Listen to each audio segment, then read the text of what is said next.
ನಮಸ್ಕಾರ ಗೆಳೆಯರೆ, ಕನ್ನಡ ಸ್ಟಾಕ್ ಮಾರ್ಕೆಟ್ಗೆ ಸ್ವಾಗತ.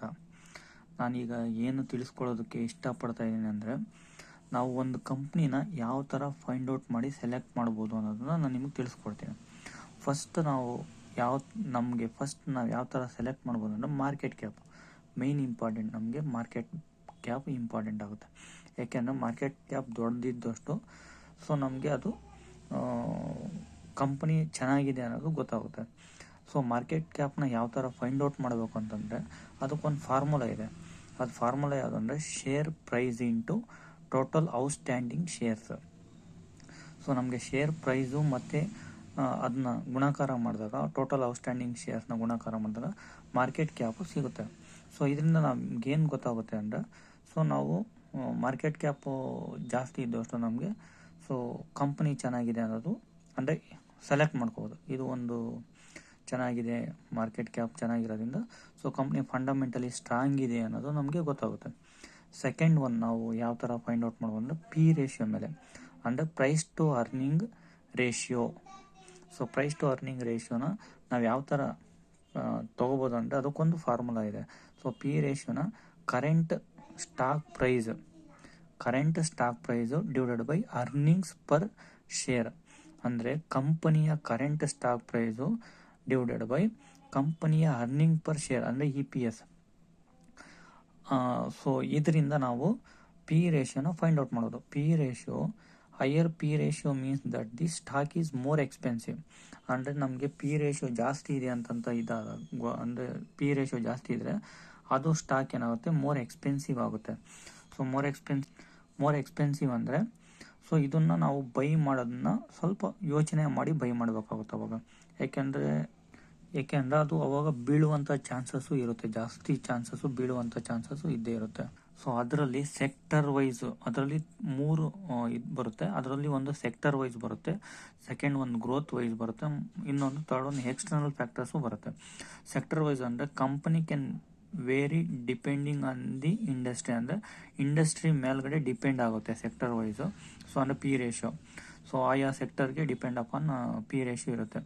ಗ್ರೋತ್ ವೈಸ್ ಹೋದಾಗ ಕಂಪನಿ ವಿತ್ ಹೈ ಗ್ರೋತ್ ಅಂದರೆ ಜಾಸ್ತಿ ಗ್ರೋತ್ ಅಂದರೆ ಬೆಳವಣಿಗೆ ಆದಾಗ ಏನಾಗುತ್ತೆ, ಪಿ ರೇಷಿಯೋ ಜಾಸ್ತಿ ಇರುತ್ತೆ. That is not N matter, ಅಂದರೆ ಅದೇನು ಮ್ಯಾಟ್ರ್ ಆಗಲ್ಲ ಅವಾಗ. ಅಂದರೆ ಕಂಪ್ನಿ ಚೆನ್ನಾಗಿ ಬೆಳೀತಾ ಇದೆ ಅಂದಾಗ ಪಿ ರೇಷಿಯೋ ನಮಗೆ ಮ್ಯಾಟ್ರೇ ಆಗಲ್ಲ. ಅವಾಗ ನಾವು ಬೇಕಾದ್ರೆ ಬೈ ಮಾಡ್ಕೋಬೋದು, ಪ್ರಾಬ್ಲಮ್ ಏನಿಲ್ಲ. ಎಕ್ಸ್ಟರ್ನಲ್ ಫ್ಯಾಕ್ಟರ್ಸ್ ಬಂದಾಗ company P ratio may increase announce merger or acquisition, ಅಂದರೆ ಕಂಪನಿ ಪಿ ರೇಷಿಯೋ ಜಾಸ್ತಿ ಆಯಿತು ಅಂದರೆ ಇನ್ಕ್ರೀಸ್ ಆಯಿತು ಅಂದಾಗ ಅವಾಗೇನಾಗುತ್ತೆ, ಅನೌನ್ಸ್ ಮಾಡುತ್ತೆ, ಅಂದರೆ ಮರ್ಜರ್ ಮಾಡ್ಕೋಬೋದು, ಇಲ್ಲ ಇನ್ನೊಂದು ಕಂಪ್ನಿನ ಅಕ್ವಿಸಿಷನ್ ಅಂದರೆ ಇನ್ನೊಂದು ಕಂಪ್ನಿನ ತಗೊಳ್ಳುತ್ತೆ. ಆ ಥರ ಮಾಡ್ತಾವನು. That is not an factors. ಇದು ಒಂದು ಇಂಪಾರ್ಟೆಂಟ್ ಆಗುತ್ತೆ. ಮತ್ತು ಇದರಲ್ಲಿ ನಮಗೆ ಅಂದಾಜು ನಮಗೆ ಇವಾಗ ಪಿ ರೇಷಿಯೋ ಎಷ್ಟಿರಬೇಕು ಅನ್ನೋದು ನಮ್ಗೆ ಗೊತ್ತಿರಲ್ಲ. ಇವಾಗ ಲಾರ್ಜ್ ಕ್ಯಾಪಲ್ಲಿ ಎಷ್ಟಿರಬೇಕು, ಮಿಡ್ ಕ್ಯಾಪಲ್ಲಿ ಎಷ್ಟಿರಬೇಕು ಮತ್ತು ಸ್ಮಾಲ್ ಕ್ಯಾಪಲ್ಲಿ. ಲಾರ್ಜ್ ಕ್ಯಾಪಲ್ಲಿ ಬಂದುಬಿಟ್ಟು 17 to 22 ರೇಂಜಲ್ಲಿ ಇರಬೇಕು. ಮಿಡ್ ಕ್ಯಾಪ್ ಬಂದುಬಿಟ್ಟು 20 to 30 ರೇಂಜಲ್ಲಿ ಇದ್ದರೆ ಅದು ಓಕೆ. ಸ್ಮಾಲ್ ಕ್ಯಾಪ್ ಬಂದು 25 to 50 ರೇಂಜ್. ಇಷ್ಟಿದ್ರೆ ನಮಗೆ ಪಿ ರೇಷಿಯೋ ಇಷ್ಟಿತ್ತು ಅಂದರೆ ಕಂಪ್ನಿ ನಮಗೆ ಚೆನ್ನಾಗಿದೆ ಅನ್ನೋದು ಫೈಂಡ್ ಔಟ್ ಮಾಡಿದ್ವಿ. ನಮಗೆ ಈಗ ಎರಡರಿಂದ ನಾವು ಫೈಂಡ್ ಔಟ್ ಮಾಡೋದು, ಒಂದು ಮಾರ್ಕೆಟ್ ಕ್ಯಾಪು, ಒಂದು ಪಿ ರೇಷಿಯೋ, ಇವೆರಡಾಯಿತು. ನೆಕ್ಸ್ಟ್ ಬಂದುಬಿಟ್ಟು ಪಿ ಬಿ ರೇಷಿಯೋನ ಯಾವ ಥರ ಅಂದರೆ ಪಿ ಬಿ ರೇಷಿಯೋಯಿಂದಲೂ ನಾವು ಫೈಂಡ್ ಔಟ್ ಮಾಡ್ಕೋಬೋದು, ಸೆಲೆಕ್ಟ್ ಮಾಡ್ಕೋಬೋದು ಯಾವ ಥರ ಕಂಪ್ನಿ ಅಂತ ಹೇಳ್ಬಿಟ್ಟು. ಈಗ ನಾವು ಪಿ ಬಿ ರೇಷಿಯೋನ ನಾವು ಯಾವ ಥರ ಚೆಕ್ ಮಾಡ್ಕೋಬೋದು ಅಂದರೆ, ನಾವು ಯಾವ ಥರ ಕಲಿಬೋದು ಅನ್ನೋದಕ್ಕೆ price to book value ratio ಅಂತ ಕರೀತಾರೆ. ಪಿ ಬಿ ರೇಷಿಯೋ ಅಂದರೆ price to book value ratio. ಅದನ್ನು ನಾವು ಯಾವ ಥರ ಅಂದರೆ, ಅದಕ್ಕೊಂದು ಫಾರ್ಮುಲಾ ಇದೆ. ಅದಕ್ಕೆ ಯಾವ ಥರ ಅಂದರೆ latest closing share price divided by book value per share. ನಾವಿವಾಗ good P B ratio is less than 1, ಅಂದರೆ ನಮಗೆ 1ಗಿಂತನೂ ಕಡಿಮೆ ಇರಬೇಕು. ಅಪ್ ಟು 3 ಅಂತ ಸಮ್ ಇನ್ವೆಸ್ಟರ್ಸು ಮತ್ತು ಫೈನಾನ್ಷಿಯಲ್ ಅನಲಿಸ್ಟ್ಸು ಅಷ್ಟಿದ್ರೂ ನಡೆಯುತ್ತೆ ಅಂತ ಇವರು ಓಕೆ ಅಂತ ಇದು ಮಾಡ್ತಾರೆ. ಬಟ್ ವಾರೆನ್ ಬಫೆಟ್ ಕೊಟ್ಟಿರೋದು 1.3 ಅಷ್ಟಿದ್ರೆ ನಡೆಯುತ್ತೆ. This is called as a P B ratio. ಇದರಿಂದನೂ ನಮಗೆ ಸ್ಟಾಕ್ನ ಹೆಂಗೆ ಬೈ ಮಾಡ್ಬೋದು ಅಂತಲೂ ಗೊತ್ತಾಗುತ್ತೆ. ಮತ್ತು ಡೆಬಿಟ್ ಟು ಈಕ್ವಿಟಿ. ಇವಾಗ ಡೆಬಿಟ್ ಟು ಈಕ್ವಿಟಿ ಅಂದರೆ total debit divided by total equity. ನಮಗೆ ಡೆಬಿಟ್ ಟು ಈಕ್ವಿಟಿ ಹೆಂಗೆ ಕಂಡುಹಿಡಿಬೋದು ಅಂದರೆ, ಅದು total debit divided by total equity. ಇವಾಗ ಡೆಬಿಟ್ ಅಂದರೆ ನಿಮ್ಗೆ ಗೊತ್ತಿರುತ್ತೆ, ಆಲ್ಮೋಸ್ಟ್ ಅಲ್ಲಿ ಎಲ್ಲರಿಗೂ ಗೊತ್ತಿರುತ್ತೆ ಡೆಬಿಟ್ ಅನ್ನೋದು. ಲೋನ್ಸ್ ಇರುತ್ತೆ, ಬಾಂಡ್ಸ್ ಪೇಯಬಲ್ ಇರುತ್ತೆ, ಲೀಸ್ ಒಬ್ಲಿಗೇಷನ್ಸ್ ಅಂದರೆ ಲೀಸ್ಗೆ ಹಾಕೊಂಡಿರ್ತಾರೆ ಅದ್ರ ಬಾಡಿಗೆ ಕಟ್ಟೋದು. ಸೊ ಅಂದರೆ ಇಲ್ಲಾಂದ್ರೆ ಲೀಸ್ ಇರುತ್ತೆ ಅಂದರೆ ಇಷ್ಟು ಅಂತಂತ ಹೇಳ್ಬಿಟ್ಟು. ಮತ್ತು ಲೋನ್ಸ್ ಇರುತ್ತೆ, ಆಲ್ ಶಾರ್ಟ್ ಟರ್ಮ್ ಮತ್ತು ಲಾಂಗ್ ಟರ್ಮ್ ಲೋನ್ಸ್ ಇರ್ತವೆ. ಇದನ್ನು ಡೆಬಿಟ್ಸ್ ಅಂತ ಕರೀತಾರೆ. ಟೋಟಲ್ ಈಕ್ವಿಟಿ ಅಂದರೆ ಅಸೆಟ್ ಮೈನಸ್ ಲಯಬಿಲಿಟೀಸ್. ಅಂದರೆ ನಮ್ಗೆ ಅಸೆಟ್ಸ್ ಅಂದರೆ ನಿಮಗೆ ಗೊತ್ತಿರುತ್ತೆ, financial value are can be use to generate income. ಅಂದರೆ ನಮಗೆ ಇನ್ಕಮ್ ಜನರೇಟ್ ಆಗುವಂಥವನ್ನ ಅಸೆಟ್ಸ್ ಅಂತ ಕರಿತೀವಿ. ಅವ್ಯಾವ್ಯಾವ ಪ್ರಾಪರ್ಟಿ ಇರುತ್ತೆ, ಪ್ರಾಪರ್ಟಿಯಲ್ಲಿ house, land, rental property. So ಇವನ್ನ ನಾವು ಅಸೆಟ್ಸ್ ಅಂತ ಕರಿತೀವಿ. ಲಯಬಿಲಿಟೀಸ್ ಅಂದರೆ ಫೈನಾನ್ಷಿಯಲ್ ಡೆಬಿಟ್ಸ್.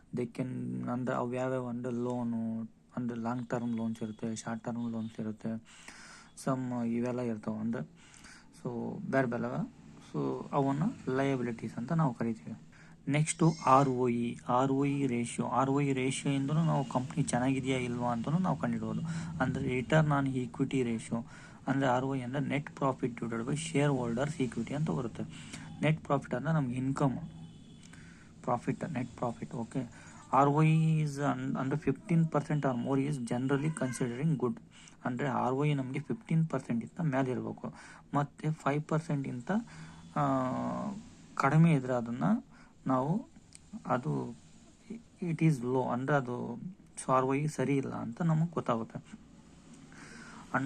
ಇಂಪಾರ್ಟೆಂಟ್ ಏನಂದರೆ ನಮಗೆ share holder investment to generate profit ಅಂದರೆ understand how company is using share holder investments to generate profit. ಅಂದರೆ ಪ್ರಾಫಿಟ್ನ ಯಾವ ಥರ ನಾವು ಶೇರ್ ಹೋಲ್ಡರ್ಸ್ನ ಕಂಪನಿ ಫೈನಾನ್ಷಿಯಲ್ ಹೆಲ್ತ್ ಇದರಿಂದ ನಮಗೆ ಸೂಚಿಸುತ್ತೆ. ಅಂದರೆ ನಮಗೆ ಈ 15%ಗಿಂತನೂ ಜಾಸ್ತಿ ಅಂದರೆ ನಮಗೆ ಶೇರ್ ಹೋಲ್ಡರ್ಸ್ಗೆ ಇನ್ವೆಸ್ಟ್ಮೆಂಟ್ ಹೆಂಗೆ ಜನರೇಟ್ ಮಾಡ್ತಾ ಇದೆ ಎಂಬುದು ಈ ಕಂಪ್ನಿಯಿಂದ ಅಂದರೆ ಈ ROE ಇಂದಲೇ ನಮ್ಗೆ ಗೊತ್ತಾಗ್ಬಿಡುತ್ತೆ. ಅಂದರೆ ಈ ಕಂಪ್ನಿಯಲ್ಲಿ ನಾವು ಹೂಡಿಕೆ ಮಾಡಿದ್ರೆ ನಮಗೆ ಪ್ರಾಫಿಟ್ ಸಿಗುತ್ತಾ ಇಲ್ವಾ, ಜಾಸ್ತಿ ಸಿಗುತ್ತಾ ಇಲ್ವಾ ಅನ್ನೋದು ನಮಗೆ ಇದರಿಂದನೇ ಗೊತ್ತಾಗ್ಬಿಡುತ್ತೆ. ಸೊ ಇದರಿಂದ ನಾವು ROEನ ಕ್ಯಾಲ್ಕುಲೇಷನ್ ಮಾಡ್ಕೋಬೋದು. ಮತ್ತು ಫೈನಾನ್ಷಿಯಲ್ ಹೆಲ್ತ್ ಅಂದರೆ ಅದರದ್ದು ಫೈನಾನ್ಷಿಯಲ್ ಹೆಲ್ತು ಎಷ್ಟು ಚೆನ್ನಾಗಿದೆ ಎಂಬುದು ಗೊತ್ತಾಗುತ್ತೆ ನಮಗೆ.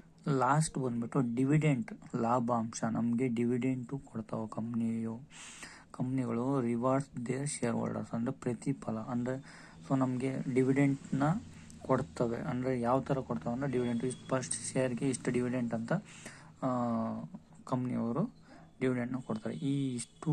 ಇವಿಷ್ಟನ್ನು ನಾವು ಕ್ಯಾಲ್ಕುಲೇಷನ್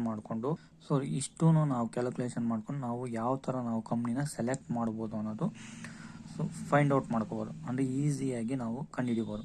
ಸೊ ನಾವು ಇದಕ್ಕೆ ಈ ಕಂಪ್ನಿನ ತೊಗೋಬೋದಾ ಬೇಡವಾ, ಮುಂದೆ ಫ್ಯೂಚರ್ ಇದೆಯಾ ಇಲ್ವಾ. ಸೊ ದಿಸ್ ಈಸ್ ಅಂದರೆ ಇದನ್ನು ನಾವು ಕಂಡುಹಿಡಿಯೋದಕ್ಕೆ ಯೂಸ್ ಮಾಡ್ಕೊಳ್ತೀವಿ.